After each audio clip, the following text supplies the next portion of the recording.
হাই বন্ধুসকল, আপোনালোকক Assam job factory চেনেলটোলৈ স্বাগতম জনালোঁ। এয়াৰপৰ্ট ৰিক্ৰুটমেণ্ট 2023 ভাৰতীয় বিমানবন্দৰত পদ মুকলি হৈ আছে। জুনিয়ৰ এক্সিকিউটিভ আৰু জুনিয়ৰ এছিষ্টেণ্টৰ পদ মুকলি হৈ আছে।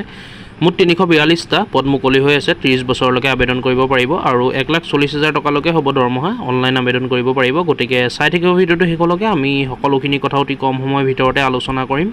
AAI ৰিক্ৰুটমেণ্ট 2023 ইয়াত 342টা জুনিয়ৰ এক্সিকিউটিভ আৰু এছিষ্টেণ্টৰ পোষ্ট খালী হৈ আছে। AAI অৰ্থাৎ airport authority of India, last date হ'ল 4/9/2023 অৰ্থাৎ 4 September 2023 last date. Airports authority of India AAI 342টা junior executive, junior assistant, senior এছিষ্টেণ্টৰ ভেকেঞ্চি খালী হৈ আছে। যিকেইটা পদৰ কাৰণে আপোনালোকে এপ্লাই অনলাইন কৰিব পাৰিব। AAI ৰিক্ৰুটমেণ্ট 2023 ইয়াত প্ৰথম পদকেইটা ওলাই আছে JR এছিষ্টেণ্ট অফিচৰ। টোটেল পোষ্ট আছে 9টা আৰু ইয়াৰ কাৰণে এডুকেশ্যন কোৱালিফিকেশ্যন বিচৰা হৈছে গ্ৰেজুৱেট। আপোনালোকে গ্ৰেজুৱেশ্যন কৰিলে এই পোষ্টকেইটাৰ কাৰণে এপ্লাই কৰিব পাৰিব। 2 নম্বৰ পদকেইটা ওলাই আছে SR এছিষ্টেণ্টৰ একাউণ্টছৰ। ইয়াৰ কাৰণে টোটেল পোষ্ট ওলাইছে 9টা। ইয়াৰ কাৰণে এডুকেশ্যন কোৱালিফিকেশ্যন বিচৰা হৈছে গ্ৰেজুৱেট, প্ৰেফাৰেবল BCom 2 বছৰ, ৰিলেভেণ্ট এক্সপিৰিয়েঞ্চ থাকিব লাগিব, কমাৰ্চৰ হ'ব লাগিব, BCom কৰা হ'ব লাগিব আৰু এক্সপিৰিয়েঞ্চ থাকিব লাগিব ফিল্ডৰ অফ ৰেপিটেশ্যনৰ, ফাইনেন্সিয়েল ষ্টেটমেণ্টছৰ, tax on direct indirect, audit and order finance and account related field experience. 3 number পদকেইটা ওলাই আছে জুনিয়ৰ এক্সিকিউটিভৰ কমন কাৰ্টছৰ। ইয়াৰ কাৰণে টোটেল পোষ্ট ওলাই আছে 237টা অৰ্থাৎ 237টা পোষ্ট আৰু ইয়াৰ কাৰণে এডুকেশ্যন কোৱালিফিকেশ্যন বিচৰা হৈছে এনি গ্ৰেজুৱেট, যিকোনো ষ্ট্ৰীমৰ পৰা আপোনালোকে গ্ৰেজুৱেশ্যন কৰা হ'লে পাছ কৰা হ'লে আপোনালোকে এপ্লাই কৰিব পাৰিব জুনিয়ৰ এক্সিকিউটিভ পদকেইটাৰ কাৰণে। আৰু 4 নম্বৰ পদকেইটা ওলাই আছে জুনিয়ৰ এক্সিকিউটিভ ফাইনেন্সৰ। ইয়াৰ কাৰণে টোটেল পোষ্ট ওলাইছে 64টা।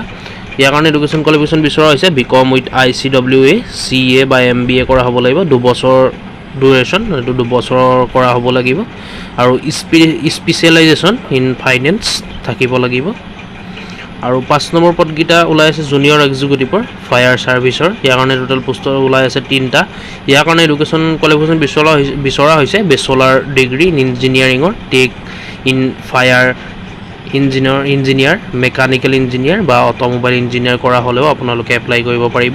6 নম্বৰ পদকেইটা ওলাই আছে জুনিয়ৰ এক্সিকিউটিভ ল'ৰ। ইয়াৰ কাৰণে টোটেল পোষ্ট ওলাইছে 18টা। ইয়াৰ কাৰণে এডুকেশ্যন কোৱালিফিকেশ্যন বিচৰা হৈছে প্ৰফেশ্যনেল ডিগ্ৰী ইন ল', 3 বছৰ ৰেগুলাৰ কোৰ্চ কৰা হ'ব লাগিব গ্ৰেজুৱেশ্যন কৰাৰ পাছত, বা 5 বছৰ ইণ্টাৰগ্ৰেড ৰেগুলাৰ কোৰ্চ কৰা হ'ব লাগিব হাই ছেকেণ্ডেৰী পাছ কৰাৰ পাছত। আপোনালোকে চাই ল'ব এইখিনি কি বিচৰা হৈছে ইয়াৰ কাৰণে। আৰু ইয়াৰ কাৰণে আদাৰ ক্ৰাইটেৰিয়া বিচৰা হৈছে AAI ৰিক্ৰুটমেণ্ট। এজ লিমিট বিচৰা হৈছে, পোষ্ট ৱাইজ এজ লিমিট বেলেগ বেলেগ বিচৰা হৈছে। জুনিয়ৰ এছিষ্টেণ্টৰ কাৰণে মেক্সিমাম এজ 30 বছৰলৈকে আপোনালোকে এপ্লাই কৰিব পাৰিব আৰু ছিনিয়ৰ এছিষ্টেণ্টৰ কাৰণে মেক্সিমাম এজ 30 ইয়েৰ্ছলৈকে, 30 বছৰলৈকে আপোনালোকে এপ্লাই কৰিব পাৰিব। জুনিয়ৰ এক্সিকিউটিভৰ কাৰণে মেক্সিমাম 27 বছৰলৈকে আপোনালোকে এপ্লাই কৰিব পাৰিব আৰু ইয়াৰ কাৰণে এজ ৰিলেক্সেশ্যনো দিয়া হ'ব। PWD কাৰণে 10 বছৰ, OBC কাৰণে 3 বছৰ, SC কাৰণে 5 বছৰ আৰু ST কাৰণে 5 বছৰ। আৰু ইয়াৰ কাৰণে স্কেল অফ ইয়াৰ কাৰণে পে' কৰা হ'ব junior executive group B E1 level হিচাপে 40,000 পৰা 1,40,000 টকালৈকে, ছিনিয়ৰ এছিষ্টেণ্টৰ গ্ৰুপ C NE 6 মতে 36,000 টকাৰ পৰা 1,10,000 টকালৈকে, junior assistant group C NE 4 মতে 31,000 পৰা 92,000লৈকে পে' কৰা হ'ব। কাৰণে আপোনালোকে এপ্লিকেশ্যন ফিজ পে' কৰিব লাগিব। SC ST ফিমেলে নালাগে আৰু আদাৰ অন্যান্যসকলে 1,000 টকা পে' কৰিব লাগিব। PWD নালাগে আৰু পে'মেণ্ট মোড অনলাইন আপোনালোকে এপ্লাই কৰিব পাৰিব।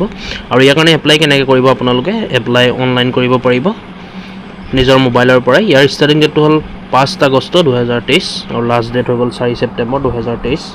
অনলাইন এপ্লাই ষ্টাৰ্ট হ'ব 5 তাৰিখ অৰ্থাৎ 5 আগষ্ট 2023ৰ পৰা। আপোনালোকে এপ্লাই কৰিবলৈ হ'লে ডিছক্ৰিপশ্যনলৈকে আহিব আৰু এডভাৰটাইজমেণ্ট ডিটেইলছ অফিচিয়েল ৱেবছাইট সকলোখিনি ভিজিট কৰিব, ডিছক্ৰিপশ্যনত উপলব্ধ থাকিব। আপোনালোকৰ যিসকলে এপ্লাই কৰোঁ বুলি ভাবে বা আপোনালোকৰ এডুকেশ্যন কোৱালিফিকেশ্যন মিলে আপোনালোকে অতি সোনকালে এপ্লাই কৰি দিব। ছেপ্টেম্বৰলৈকে, 4 ছেপ্টেম্বৰলৈকে সময় আছে, তাৰ আগতে আপোনালোকে কৰি দিব। গতিকে ভিডিঅ'টো আজি ইমানেই আছিলে। যদি চাই ভাল পালে লাইক এটা কৰি দিব আৰু এনেকুৱা ধৰণৰ চাকৰি খা খবৰসমূহ পাই থাকিবলৈ আমাৰ আসাম জব ফেক্টৰী চেনেলটো ছাবস্ক্ৰাইব কৰি ল'ব। ধন্যবাদ। জয় আই অসম।